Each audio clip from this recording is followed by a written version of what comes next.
podcast. I am Melissa Matheson, and I hope you guys are all surviving your quarantining and sheltering in place as we continue to navigate a season in our nation's history unlike any other with the spread of the coronavirus. One good thing that has come out of it all, in my opinion, is the creative expression of people online through music, dance, live videos, and just crafty ideas that everyone's sharing to keep people busy during this unusual time. If you played the random game of questions with me on Instagram a week or two ago, I used a friend's artwork as the photo background for my questions, with his permission, of course, because the photos he was posting of his artwork were giving me so much life that I wanted to share them with all of you. And today, the artist himself is here. My friend Travis is one of those people that just seems to be a bit of a mystery sometimes. Like, where does his creativity come from, and how does he do what he does? He loves his art deeply, and we talk about how he feels every time a piece leaves him. So grab your coffee and join us at the table. We're talking about camping, coffee, and foster parenting art. Today on What's Next, God?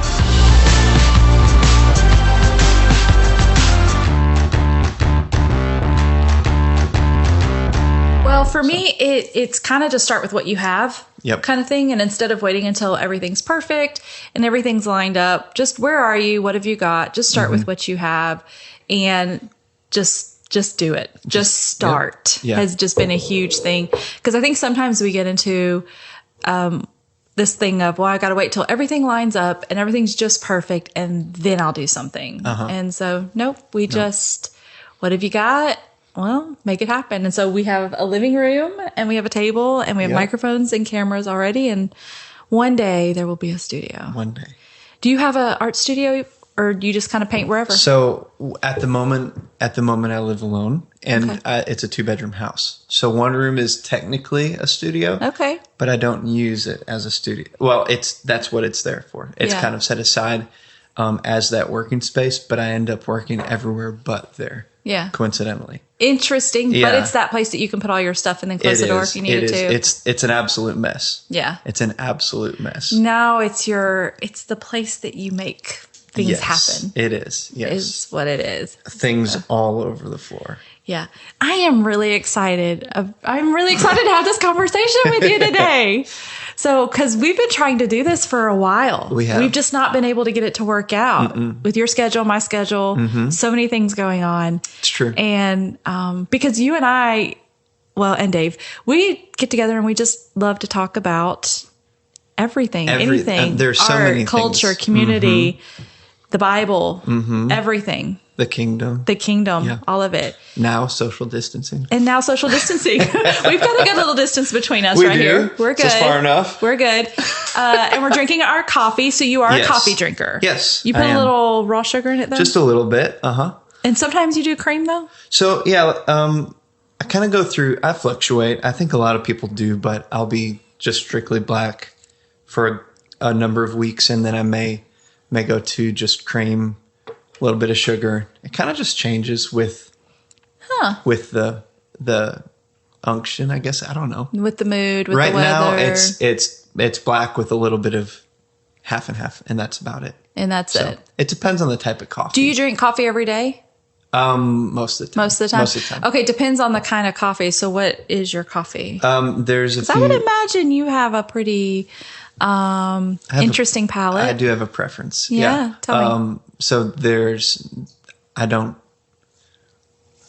if I buy coffee, if I can, I'll buy coffee outside of Hamilton. Okay.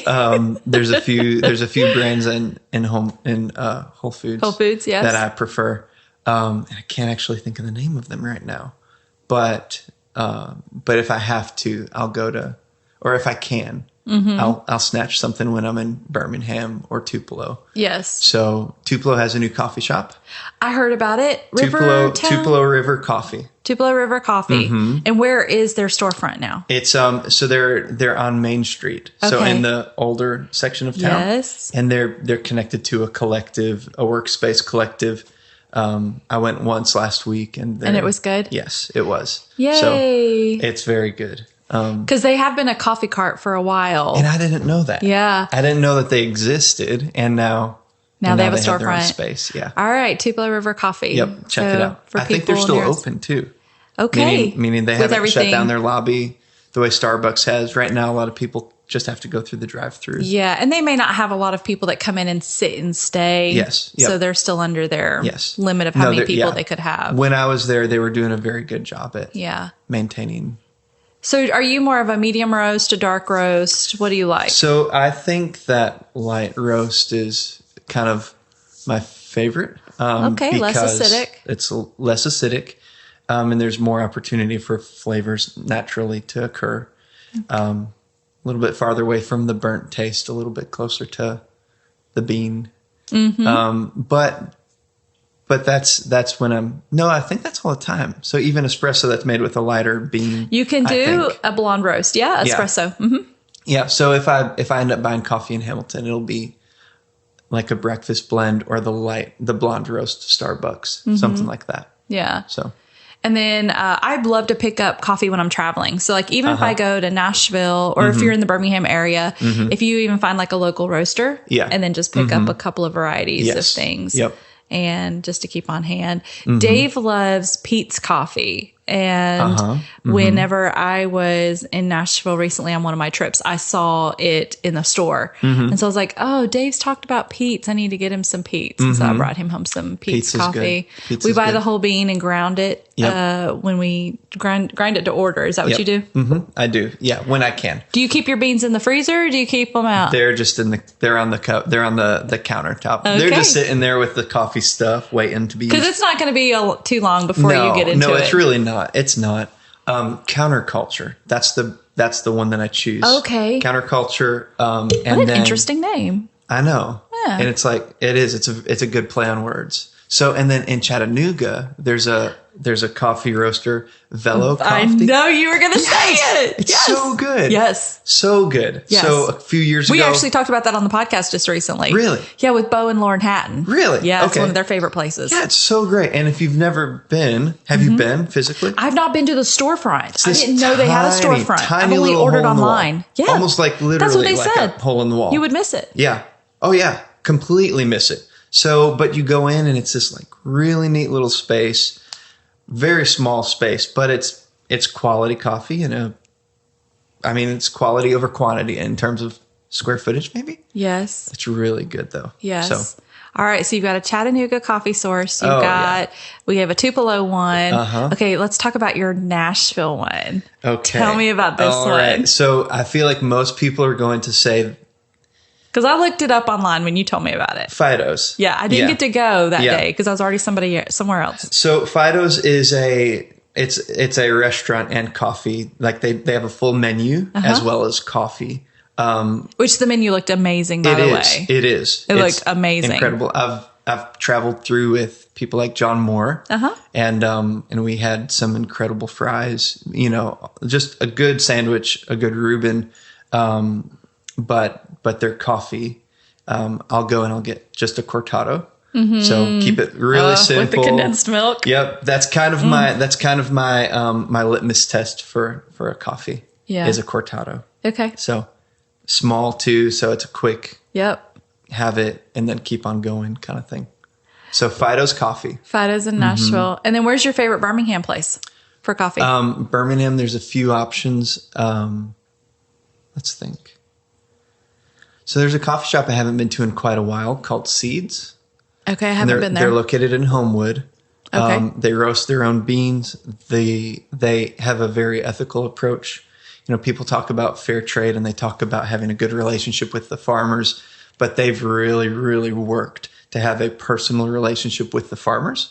So they're working to increase the quality of life for those farmers, not just to get a product to sell and commoditize. Right. So Seeds Coffee in Homewood. And then, gosh, I don't know if I have another one. Urban Standard, if I'm in the area. Yeah. If I'm in the area. Yeah. But Seeds has been it. pretty good. Yeah. To put that on my list. I haven't been there before in Birmingham. Very good vibe. First time I went in, I had to go up to the counter and tell them how great of an atmosphere they had. Yeah. Because they had created a very light and uplifting space. And they get comments like that, but people don't know the backing behind it. So I was able to pry a little bit and find out where that, just with their own values and their own standards, where that comes from. Yeah. It's very kingdom. That's such a high compliment coming from you for you to say something, because you are a unique person. Are you an Enneagram 4? Mm-hmm. I'm a 5-4. You're a 5-wing 4. 5-wing 4. Okay. That's right. I knew that. I knew that. You don't throw out compliments. And not for any reason other than when you say something, you mean it. Mm-hmm. And so it's like, you don't waste words. Try not to. Yeah. You're very intentional with your words. And for you to give a compliment, it's like, this was a good experience, well deserved, and you are letting it. I tried to. So that's high praise for you to say that about a shop. Yeah. It was pretty impactful. Yeah. I couldn't get away from it. So I had to go and say something to him. Yeah. So let's talk a little bit about culture. Let's talk about creating culture and spaces and what spaces like that do, because you're an artist. Mm-hmm. So, all right, let me actually, for everybody listening, recently on my Instagram, I borrowed, with your permission, some of your art pieces and put them as a background to a random game of questions we played. Which was hilarious. Was it fun? Hilarious. So we did the random game of questions with Carly and Jen recently, and I wanted to let everybody play. So I wanted to post the questions. And of course, Instagram is a picture kind of place. And I was like, I want to see if Travis will let me use some of his art as a background, because I love your art. And you said yes. And then you said yes to doing a podcast with me. I did. Yes. And I'm like, yes, I want to talk about art. I want to talk about community. I want to talk about culture. Yeah. I want to talk about creativity. And so if you saw on Instagram a random game of questions and you saw all those art pieces, I tagged Travis. You need to go follow him. And because he has been posting lots and lots of things lately about his art. And I love your art. Tell me how you got into art. You're from Michigan. I'm from Michigan. Yes. Yeah. Yep. Wow. The north, where it's cold. Here we are in the deep south. In the deep south. Yeah. Where it gets a little cold sometimes. It does. And it snows sometimes, but not like in Michigan. Not quite the same. No. But so I'm from Michigan. I was actually homeschooled the majority of my schooling. And then when I was a junior in high school, I went into the public school systems. Okay. So growing up in that homeschool environment, I was obviously creative then. You know, we all have tendencies that come out, and that existed. But then when I was in high school, it kind of fed kind of fueled the passion side of me for art. After high school, I set a lot of that aside. Okay. Until I moved to Hamilton, which you might remember conversations about that. Yes. And when I moved to Hamilton, I kind of reemerged in me the possibility that I could continue to hold that part of my life as an adult. Yes. I kind of thought that chapter of my life closed in terms of just using creative expression as a way to process and as a way to speak. And I picked that back up in my time in Hamilton. Yeah. So, yeah. So your idea of the creative process for you when you were younger was just an expression of what you were seeing, experiencing, feeling. It was a way of communication for you. It was. I think, kids have ways of processing and journaling, so to speak. And I wouldn't write in a journal, but I would use a sketchbook as a journal in a lot of ways. And, in immaturity, that was just a not guided thing. So I used it to express and to process a lot of things with myself and not in community, say, or with family. Yeah. And, so that's what happened is I learned to just express myself in a journal form with creativity, with drawing. And so drawing, painting, what other forms of art in a way, would you say? You've Most of what I do is visual. So Okay. it's images, and that doesn't necessarily mean on a canvas, but works that are visual, that are meant to be on a wall or hung on a wall. I do like to dabble with three-dimensional things once in a while. But I think that we all kind of find, whether it's in business, then you find your niche here, or in, schooling, you find your niche in this major. That's what's made the most sense to me, and it's what's clicked with me. And then once I hold on to that for a bit, I'm able to venture off.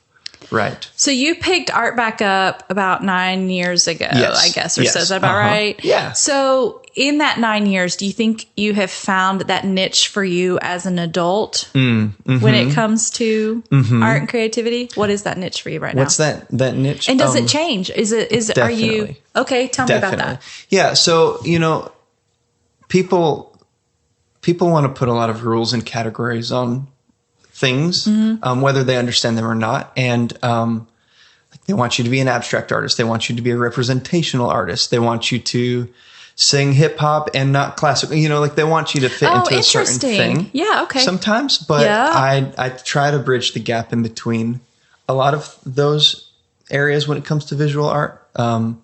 So I may be painting a representational concrete image of an object or of a human figure, like, hands or a portrait. And then the next day I may be working on an abstract piece. And I think that there's a place for both of them. Yes. Obviously. I think so too. So they kind of both come into the same space in the way I work. And you have different mediums: canvas, walls, paper. You mix it up. Yeah, I do.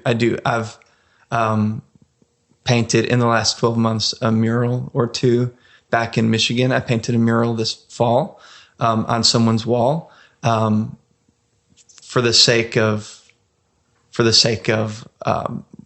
being able to take it with me. Most of the stuff I do is on canvas. It's not on walls or anything in my house.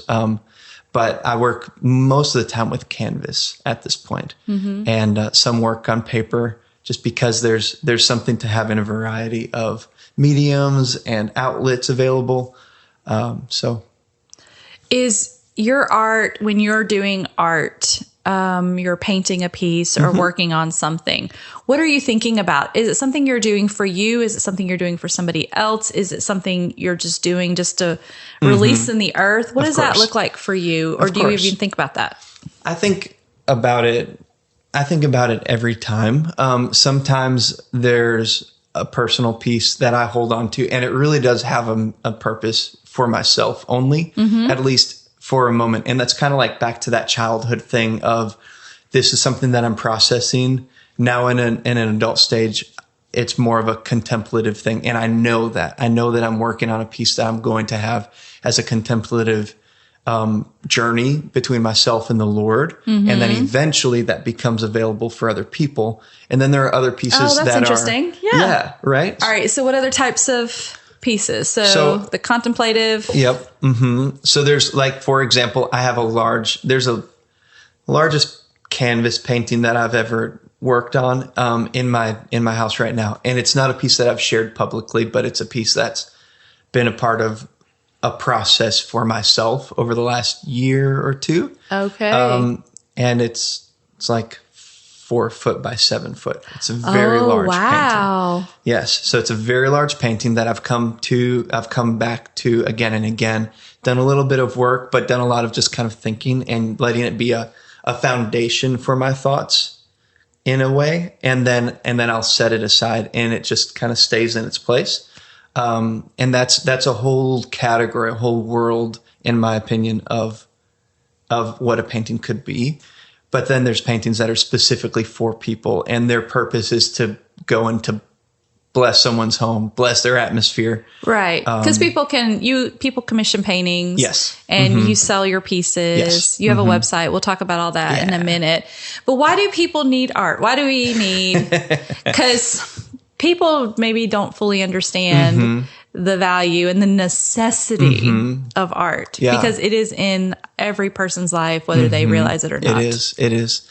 I think a lot of times, and actually I talked with someone at work about this 2 weeks ago. I work at a car dealership in a repair shop, and one of the last people I expected to really engage with me about the topic of art and creativity, one of my coworkers, it's not what I expected at all to come from him, but we were talking about abstract art of all things, and I told him, I used the analogy that I think abstract art, for example, it has a way of speaking. It's a language. It's a visual language. And I think that most of us, if not all of us, we understand that language, but we don't know that we understand that language, or we could understand that language and we don't know that we do. And sometimes it takes experiencing a piece of art and it impacting you without you realizing what's going on to remind yourself that you know another language, a visual language that you just haven't been practicing for most of your life, or for a year or for 2 years. So I think it's important for people because it really does, in the same way that music impacts and changes the way that we think, and it gives us a framework sometimes for how we're processing and how we're viewing things. I think that visual art can do the same thing. And that's where I think that abstract art can play a role in our lives. Kind of like, and I don't know musically where your tastes all lie, but obviously there's music with lyrics, there's contemporary, and there's pop, and there's worship, and there's acoustic, and then there's classical. And classical, in my understanding, kind of fills that same parallel to abstract art, where then you have classical painting that's very concrete. This is the person they were depicting. So you have that side of the spectrum. You have a portrait, which was very intentional with what it's trying to depict, and then you have abstract, which leaves the space open for you to think and to process. And classical music falls over there with abstract, and then a lot of other music falls into this portrait end of the spectrum. So you have, in classical music, you have this big open space where a lot of your emotions can be touched, and a lot of your thought processes can be played out without being interrupted by a direct thought and a direct statement through words. And abstract art or classical music, in the same way, they kind of open up that space and say, like, go ahead with your thoughts, go ahead with your feelings, and see how they all sort out with the Lord, with other people, on your own. Very interesting, because I would imagine some people could look at abstract art or classical music and just go, that's not my taste, not my style, not my thing. I'm going to come over here with something a little more concrete. Yeah. And, but I feel a little bit of a challenge maybe for some people listening who maybe go, art's not for me, kind of thing. Yeah. But what if it is? Because think about it. We talked a little bit about this with somebody last night about, God is a creator. He's creative. He is a creator. Oh, yeah. And we are made in the image of God. Yeah. This means there is a creative thing inside of all of us to be able to experience God visually through arts. And to say that's not for me is almost in a way saying or denying that there is that part of me that's from God. Instead of going, maybe instead of saying that's not for me, saying I don't fully understand that because it doesn't naturally make sense to us in our natural mind. Yes. So, but I think the challenge would be to take something like that and maybe spend a little bit of time with it and go, okay, I don't understand this. Like you said, it's like a whole other language that we don't know how to speak. Yeah. And so sometimes think about if you go to another country, rather than trying to learn a language, you just get an interpreter. Do you know what I mean? Because that's just easier. Absolutely. Instead of learning a language. Yeah. But what if we could sit with something like that and go, what does this mean? Yep. And open yourself up, take the time to say, what is this saying to me? What can I learn from this? Very interesting thought. Very cool. It's fun stuff. What's this like for you as an artist to live in a small town? We live in Northwest Alabama, small town in the South. Definitely. You are, of course, because thankfully the internet lets us go anywhere in the world. Of course. And so your art can go everywhere. What you do, you can share. But what's it like for you to live here in this place? Do you ever feel or wish, what do you wish? What do you wish for small town America when it comes to the arts, visual arts? I think I was actually reading an interview of an artist out of the UK, out of Europe, yesterday and today. And this specific artist, he has 2 studios. He lives in a small town part of the time, and he lives in Berlin the rest of the time. So he has this kind of polar opposites of working in the city and working in a small town. And to kind of build off of what he was saying, I think that there's a place for both. I think that it's good to expose yourself to more than what's immediately available, especially in this day and age when we have the internet and when we have travel privileges like we do. So he talked about, and I would agree, he talked about how there's something to gain. There are perks and there are challenges to the small town, and there are perks and there are challenges to the large city. And I've made a conscious effort living in this town, in this small town. I've made a conscious effort to keep my mind thinking larger than this town. It's in a specific place developmentally as a culture, and as it grows, it's gonna see certain things come in. It's gonna see influxes of certain creative expression, even certain businesses. And while that's absent in ways, I'm thinking bigger than it so that I can help bring it in. And because for my own sanity, I'm thinking of the bigger that's not yet here too. Did you ever have any training? Did you ever go to art school or anything like that? You're all just self-taught. Yeah. After high school. Just you and the Lord, just kind of just sitting there. Just doing it. In that process. Just doing it. I love it. What have you got? Just do it. Just start. Do it. Yep. What's in your hand? All those things. Yeah. Yeah. What's your favorite thing right now to paint? To paint right now? Yeah. If so, in the abstract world, I'm toying with a limited color. Well, that's not true.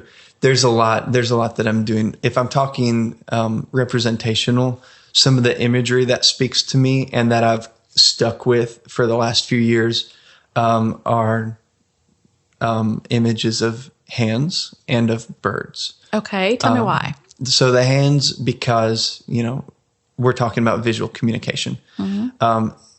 Words are such a small part of how we communicate. Yes. Sign language is a prime example. I haven't been painting people signing or anything like that, but that as an analogy, sign language is a way to speak, to communicate clearly and distinctly without using your words. And if that's the case, I've wanted to try to capture different messages, meanings, emotions, dispositions, just with hands and the way they could be positioned, accompanied with colors and textures and choice of line.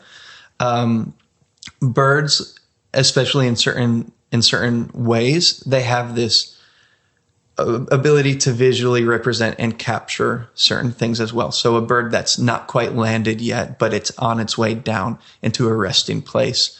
It kind of captures in my mind that moment where you're kind of holding your breath right before touching that aha moment. That's interesting. So there's like representational. It's this for me connects visually. This makes sense with this thought. And birds have kind of been a place for me to kind of try to capture and to contemplate some of those ideas. Yeah. Very interesting.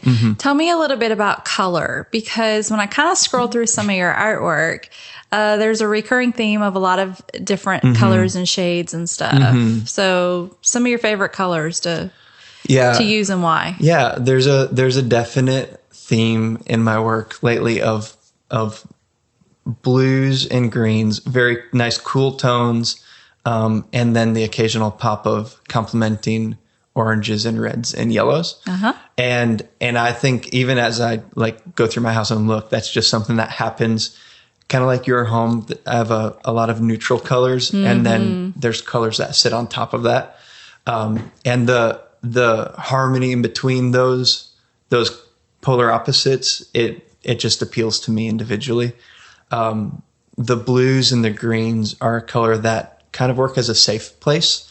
Yes. I understand them, like the material of paint and the way that color can be applied and layered. I understand really well, so it's a safe place. But I'm venturing away from that because the same thing visually I'd like to be able to do in other colors. Yeah. So for you as an artist, to stretch you would be to limit your blues and greens, that safe place. Like you could, there's a safe place in your art where you're not taking risk anymore. Yeah. So what does risk look like for you in art? It looks like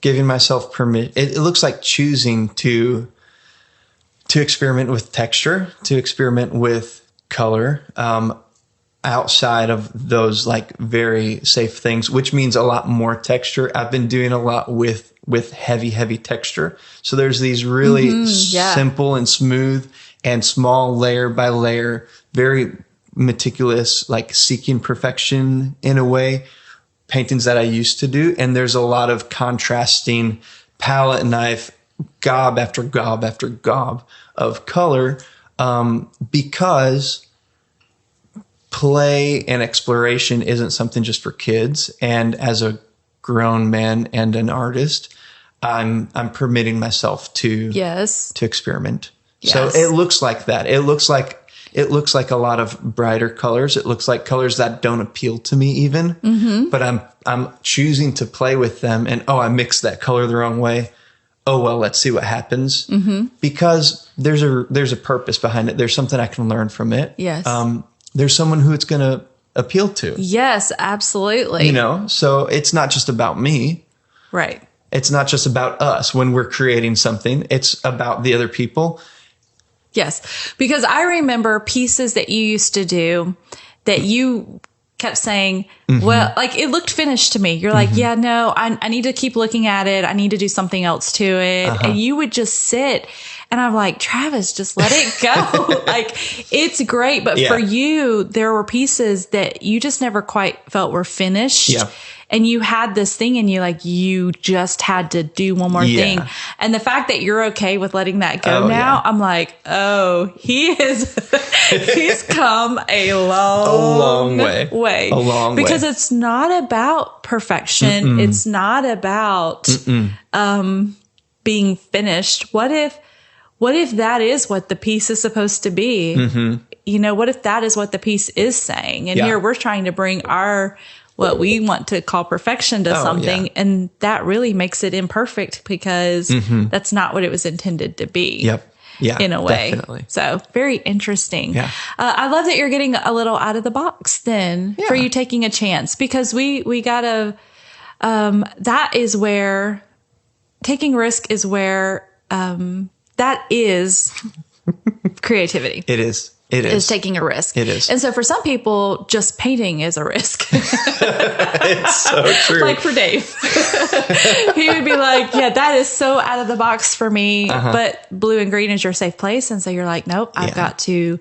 And that's just a process of maturity, being willing to grow and stretch yourself, even changing your mediums or what you're doing. You've painted magnolias. Did I see? That was incredible. Yeah, that was a fun project. That was beautiful. Very fun project. How long did that take you? All right. So wait, you were at somebody's house and painted this mural. How big was it? That wall is maybe 8 or 9 feet tall and 20 feet long. And you did this mural on it in a week.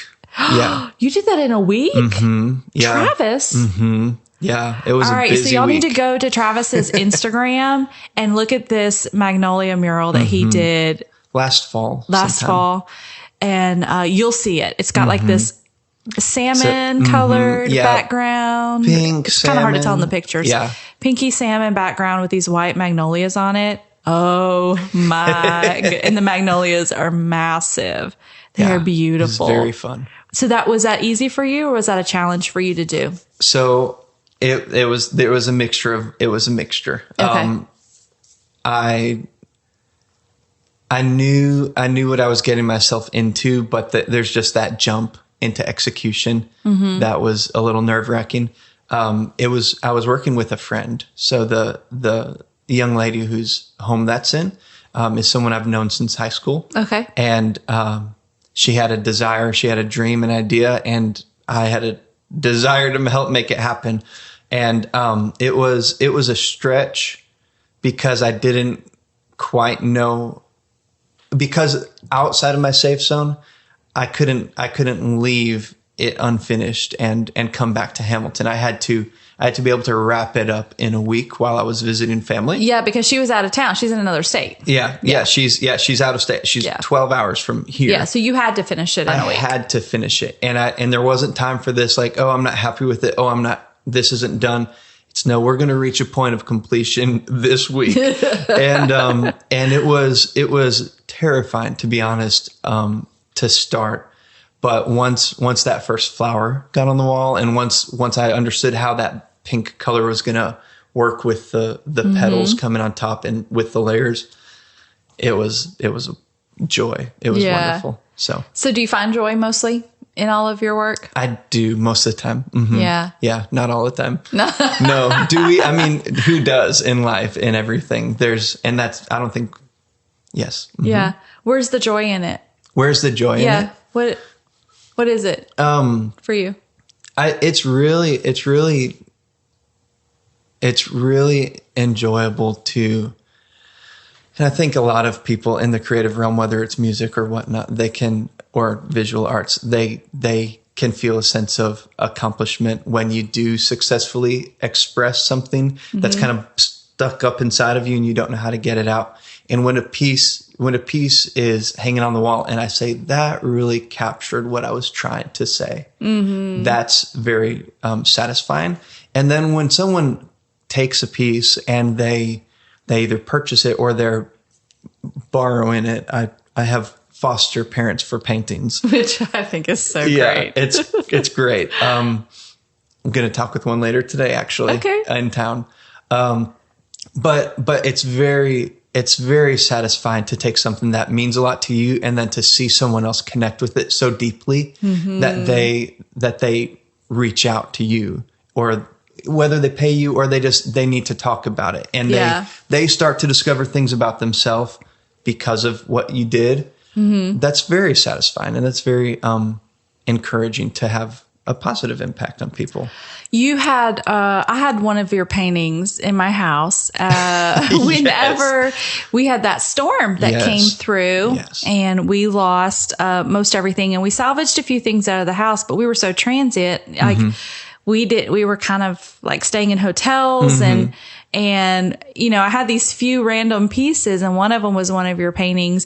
And then, our friend Laura had a piece that I had from her, and, I fostered them out, but I mean, I gave them as gifts because there were people that when they would come to my house, they're like, I always love that. Or one actually hung in my office at work, and I brought it home, and so they happened to be here for when we were trying to clean up our house. Yeah. And, I felt like to gift those paintings to them because that it resonated in them every time they were in my home. And so I was like, I'm not in a place to be able to, I don't have a house to hang these in anymore. Yeah. And rather than just put them in a garage somewhere, I gave them away. So one to one person and one to another that, so sharing that, because so a piece can just continue to be passed. I think, yes. Down. I mean, that's the whole concept. I felt like it's seasoned with me. Yeah. I had a season that had been fulfilled with those pieces, and I was able to give them to somebody else. Give them away, for a new season. That's the essence of a gift. It's, you know, when it stops being given, is it still a gift? You know, and there's something about like how it's able to continue to go and to do what it's supposed to do. Because it'll continue to speak. It will. You know, you gave one of those paintings, you passed one of those paintings on to a roommate of mine. Yes, So I did. He came home and he had this painting, and I thought, gosh, I haven't seen that in years. And it wasn't mine. It wasn't attached to me. It was in his possession, and it was for him. And I didn't feel it wasn't weird to me at all. I was just like, wow. He was staying with you at the time? He was in the other, like we were renting a house together. I didn't know y'all were roommates then. I knew you had been. Yeah. So he came home with that painting, and I thought, well, gosh, that's the last thing I expected to see today. It was phenomenal. I loved it. That's hilarious. Yeah. I didn't realize that. Yeah. Isn't that great? That is great, because I had it in my office, and he used to come into my office, and he's like, he just loved that painting. And I was like, I think you're supposed to have the painting now. And he was rooming with you at the time. At that time. That he brought it home. Exactly. That's hilarious. Phenomenal. Yeah. I loved it. What about that? It just came back around. I know. That's a wonderful thing. I wonder where all of your paintings are, like in 10 and 20 years. Who knows? The ones that, people from all over the world have bought them, you know, and where they might end up. Yeah. And because one day you're going to be really famous, and I'll be like, oh, where's that Travis Binish painting I gave away? We'll see. I'm going to have to track it down. Yeah. Like, I have one of those originals from his first years, his beginning years. Yeah. We'll see. So we'll Who see. knows? You love the outdoors. I do. And so much. hiking and water. Where's that love come from? Gosh, I don't know. Is it since you were a kid? Yeah, absolutely. Okay. I think actually growing up and being, it's almost like a taboo subject sometimes to talk about homeschooling. It feels like isn't that? I mean, it's just so silly. People are shocked, or it's actually great conversations. We'll say it's great. But I grew up able to go outside on my breaks or on my lunch break, or as soon as I finished my schoolwork. And I just remember a lot of time outside, a lot of time in the backyard, a lot of time with my siblings up a tree behind, in the back corner of the backyard, all sorts of forts and tree houses. And so, and even now, I think you and Dave can probably relate to just the peace and the life that comes from being outside and being in the fresh air, being surrounded by green, living things. When I get away from that too far, I can notice the impact on my life, Interesting. Do you prefer to do all that alone, like camping, hiking, and all that, or do you go with people? Oh, there's such a tension sometimes. Sometimes you want that quiet, or sometimes I want that quiet. And then sometimes the need and the importance of community far outweighs the desire to be alone in the outdoors. There's just both. It's simply both. Yeah. Camping with a group of friends, phenomenal. And we're talking camping like in a tent, build a fire, sleep in a hammock, these types of camping, hardcore by the water. Oh yeah. Bring a fishing rod, catch a fish. That's it. Hopefully that would be phenomenal. That would be the dream. Yeah, that type of camping. Yeah. So, I call it, there's campgrounding when you're in a campground. Okay. And then there's camping. Okay. There's campgrounding and there's campground and there's camping. But you're mostly camping. Preferably. Not campgrounding. Yes, preferably. Yeah, we have to campground when we've gone with my family, and the campgrounding that has like a little cabin with a little air conditioning and a bathroom near the campsite is perfect. Of course. So I agree though. I agree that's a blast. It really is. Yeah, so we kind of have like we are outside, but then yet we have a bathroom right there and a shower for everyone. Oh yeah. Yeah. So, where's some of your favorite places camping? Because you love. I do. You hike and camp and go all over the place. Do you have favorite places? So there's some great. I mean, obviously, in the middle of the woods nowhere in Northwest Marion Alabama. County. Yeah, exactly. Yeah.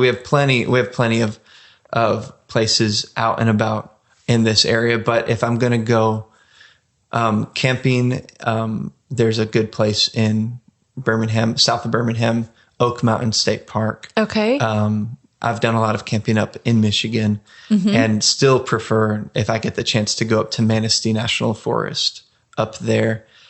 Just beautiful land, a lot of bluffs, a lot of overlooks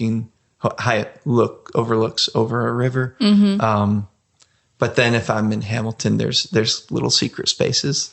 Yeah. Which you'll have to be friends with Travis. To find out. Those are invitation only. We are not announcing these locations publicly. I can't reveal those to the public. No. So maybe one day if you get to be friends with Travis and be in his inner circle. Yeah.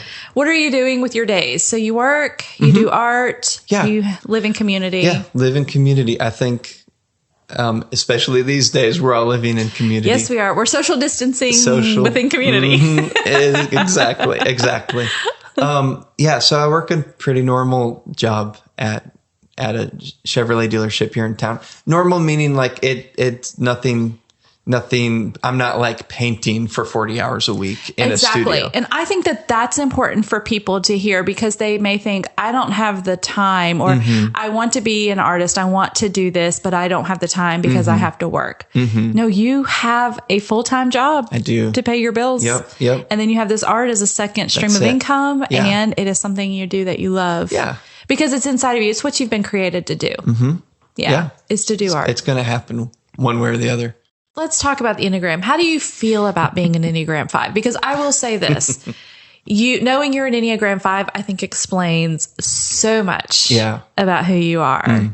And the Wing 4 in you very much explains so much about you. Do you love the Enneagram? I do. I actually do. Yeah. When did you first kind of hear about that and kind of get into that? Well, we all kind of watched it surge up to the surface on just in popularity. And just about that time is when I discovered it.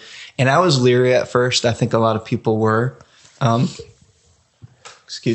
just because, I don't know, people just get leery of stuff. They're either quick adopters or they're slow adopters to things. Yeah. But I enjoy the Enneagram because of the depth of explanation that it gives to a lot of things personality wise. And I think part of that is that 5 thing in me, that researcher thing, that desire to dig deeper. So, and the Enneagram, just like other personality, personality profiling, structures, it did a lot to explain to me how I operate. So it was revelational.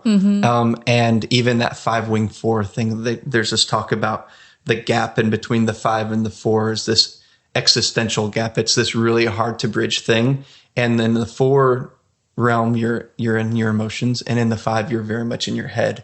So I'm a 5 Wing 4. And when I jump into my emotions, I may be crying all of a sudden and I can't quite stop it. And I couldn't choose to get there and I probably can't choose to come back until it's done. Yes. But so it's like it's this really interesting dichotomy. Yeah, that is interesting. And it made sense as I was able to read about the Enneagram. It helped me to be like, oh, okay, now I know what's happening when I'm doing this. And now I understand myself when I'm doing this. And then you can be fully present and not try to go, there's something wrong with me. Why is this happening? Kind of thing. Because you can fully understand it, process it, go through it, and then move forward into the next thing. Yep. How has it helped you in relationships with other people? Oh, it's so incredible. Of course, if people know the Enneagram and they're able to talk about it, it's such a wonderful common language. Yes. To be like, whether I'm with Jen Zetrower or Kaylin Moore. Or family members back home. The minute I can say like, okay, so what's your Enneagram type? How do you type? And we have that foundational understanding. It's a point that we get to branch off from, and it helps break the ice. It helps bring deeper understanding. It helps to honor and validate someone. Absolutely, because then you can appreciate these things about them. That is just a part of who they are that you go, oh, that's different than me. But I can appreciate that because that's who you are. Do you know what I mean? Instead of trying to change people, now we can appreciate and value their difference because we understand how it fits in relationship or in community. And go, oh, if you need something to get done, well, let's find our twos Yep. who love Yeah. to help and Yeah. do that. And if you're hosting a party, well, who's going to be there at the sevens? Absolutely. Do you know what I mean? And it's Oh, like, you can yeah. understand why if you ask somebody to do something. So it's like me trying to do a podcast with you.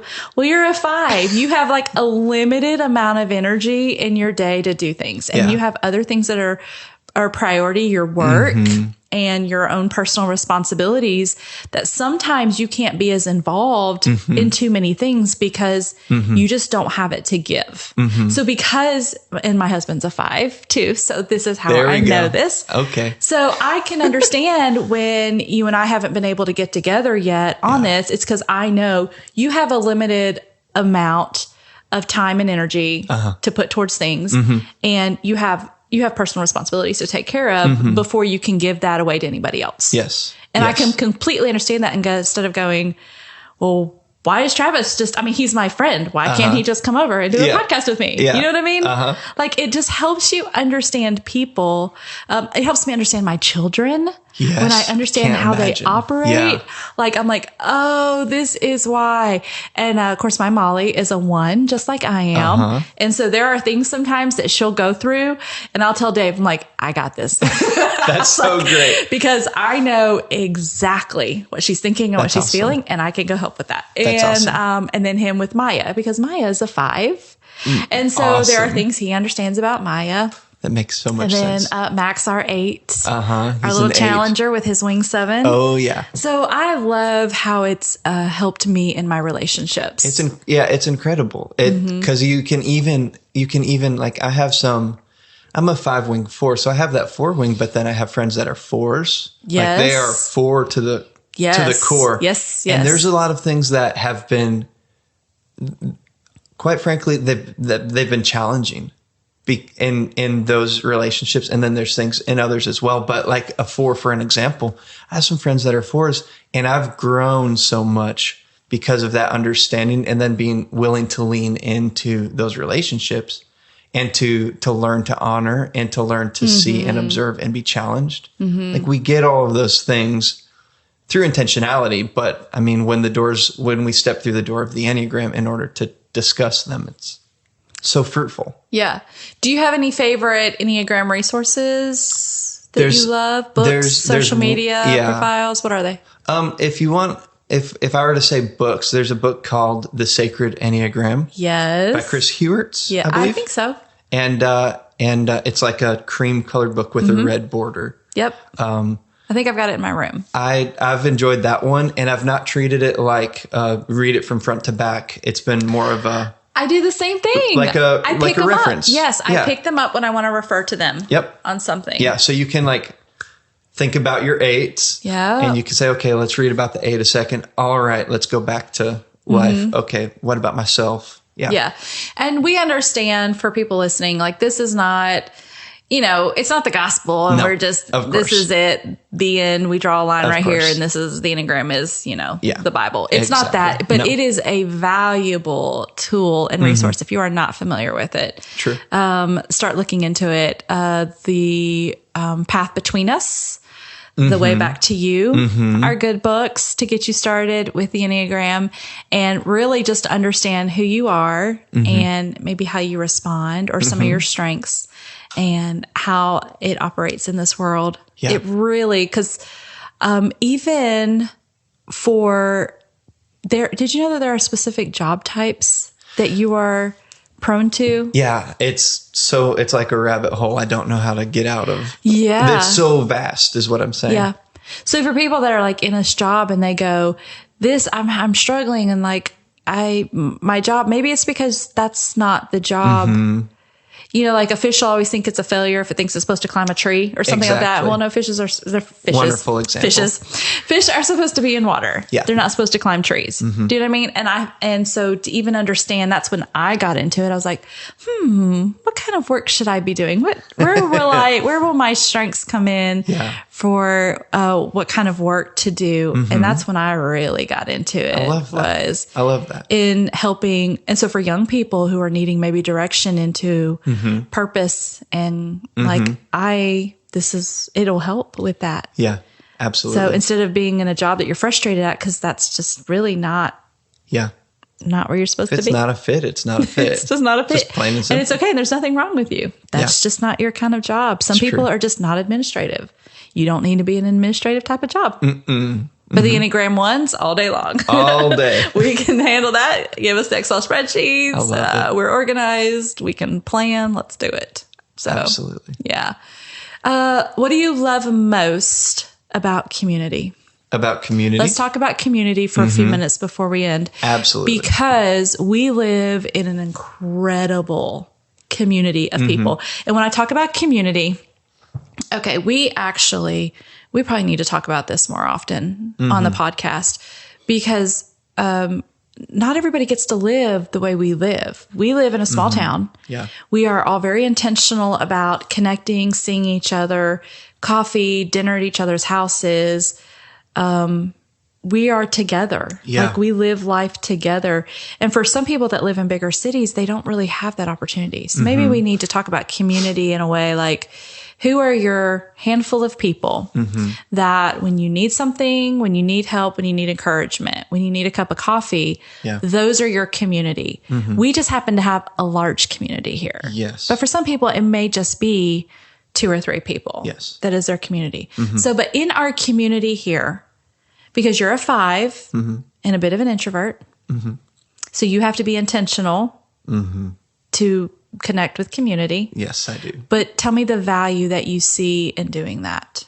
Yeah. How does it help you as a person? It helps kind of like small town versus big town. It helps with perspective. So if I can get stuck in my head with my own thoughts, and it can be an isolated thing, and to remember to, and then to actively pursue community, is to open myself and ourselves up to a more well-rounded, more realistic view of what we're going through, of the world at large, of the community that we're living in. If I go over to John and Kaylin Moore's house and I sit down and I'm playing with their toddler, like I'm reminded of things that I don't think about when I'm in my own home by myself. When I'm with a group of people and we're just playing a game, there's relief and there's relaxation and there's joy found in that. That's not found in other aspects and of life, whether it's alone or with just one-on-one situations. Those friends have come, I've had them come down from out of state, and they've seen the community that we have, and they looked around and they just kind of said, you have something special here. And it's true. It's because of the size of the town and because of the distance from other things. And then the reason that people are here. There's a very unique mixture of personalities and purposes and giftings and intentionality that all kind of come together to create a very interesting, very good community. And those people, they'll go home to their larger cities.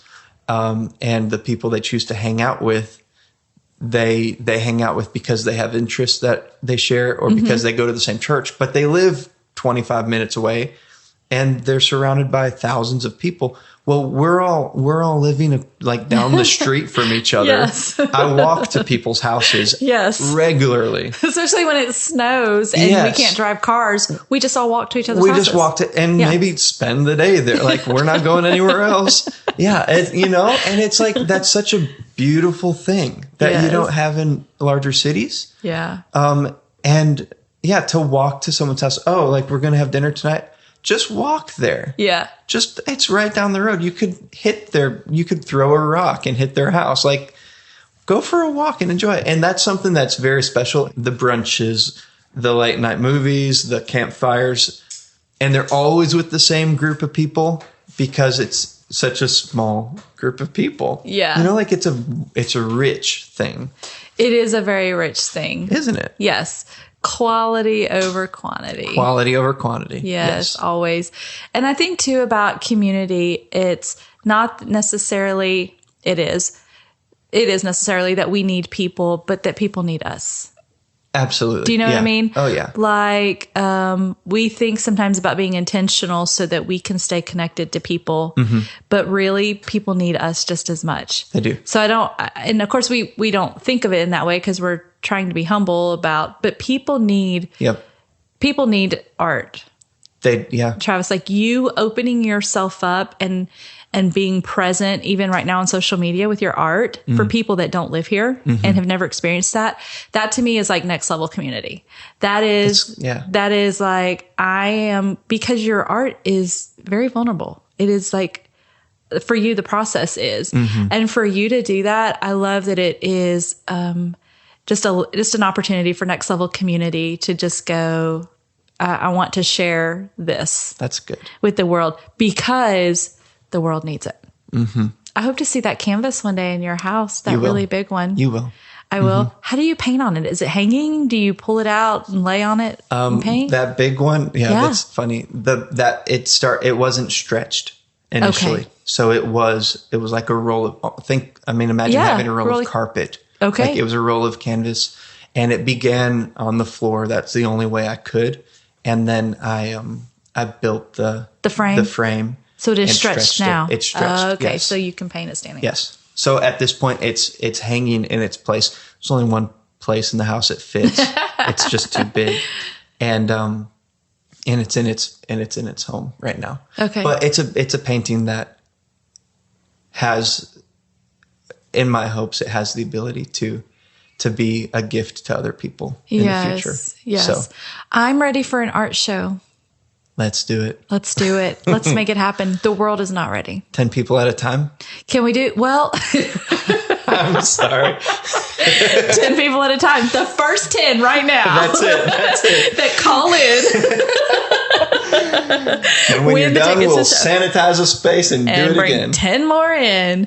But we talked about, we could do like a virtual tour. Yeah. Like we could do this really great gallery tour and feature all of your pieces and then have you even talk about, I want to do that. I want to take that tour. That would be a blast. I want to go through with you and you talk about different pieces and your process in them and then just let people be able to just sit and let it speak that would to be them where they are. A wonderful time.